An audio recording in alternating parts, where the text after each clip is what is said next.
जय श्री राधे, जय नारायण।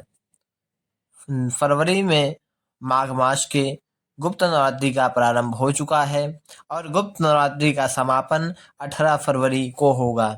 गुप्त नवरात्र में माँ दुर्गा के 10 महाविद्याओं की गुप्त रूप से पूजन अर्चना की जाती है। देवी दुर्गा की इन विद्याओं की पूजा अर्चना करने से जीवन में सभी दुख दूर हो जाते हैं और माँ दुर्गा की कृपा बनी रहती है।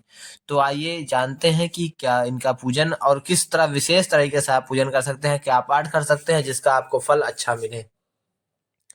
तो माघ मास के शुक्ल पक्ष की प्रतिपदा तिथि से नवमी तिथि तक गुप्त नवरात्रि मनाई जाती है और इस जो गुप्त नवरात्रि चल रही है इसका समापन ये 10 फरवरी से प्रारंभ होकर 18 फरवरी तक होगा। देखिए, साल भर में 4 बार नवरात्रि का पर्व मनाया जाता है, जिसमें 2 चैत्र और शारदीय नवरात्र को धूमधाम से मनाया जाता है और 2 गुप्त नवरात्र माघ और आषाढ़ मास की होती है। दो प्रचलित होती हैं, 2 गुप्त तरीके से मनाई जाती हैं। गुप्त नवरात्रि माता दुर्गा की पूजा, तंत्र साधना और मनोकामना पूर्ति के लिए की जाती है। देखिए, गुप्त नवरात्रि का महत्व और मुहूर्त।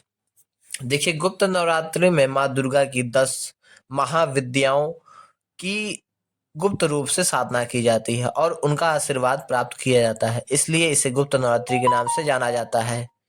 इनमें 9 दिन तक माँ दुर्गा की तंत्र साधना व तंत्र सिद्धि की जाती है। शास्त्रों के अनुसार इन दिनों में माँ दुर्गा की पूजन अर्चन करने से सभी प्रकार के दुख दूर हो जाते हैं और घर में सुख समृद्धि बनी रहती है। हर युग में नवरात्रि का अपना अपना महत्व रहा है। सतयुग में चैत्र मास की नवरात्रि का अधिक प्रचलन था, वहीं त्रेता युग में आषाढ़ मास की गुप्त नवरात्रि का, द्वापर में माघ मास की गुप्त नवरात्रि और कलयुग में अश्विन मास शारदीय नवरात्रि का बहुत धूमधाम से मनाया जाता है। तो माघ मास की जो गुप्त नवरात्रि की शुरुआत है वो 10 फरवरी शनिवार से हो चुकी है और गुप्त नवरात्रि जो समापन वो 18 फरवरी दिन रविवार को होगी। गुप्त नवरात्रि में तांत्रिक अघोरी तंत्र मंत्र और अघोरी सिद्धि प्राप्त करते हैं। वहीं गृहस्थ जीवन वाले माँ दुर्गा की सामान्य तरीके से पूजन अर्चन कर सकते हैं। देवी के 10 महाविद्याएं बहुत ही शक्तिशाली और असीम ऊर्जा से भरी हैं और जिस भक्त पर कृपा कर देती हैं उनके लिए संसार में कुछ भी असंभव नहीं रह जाता है।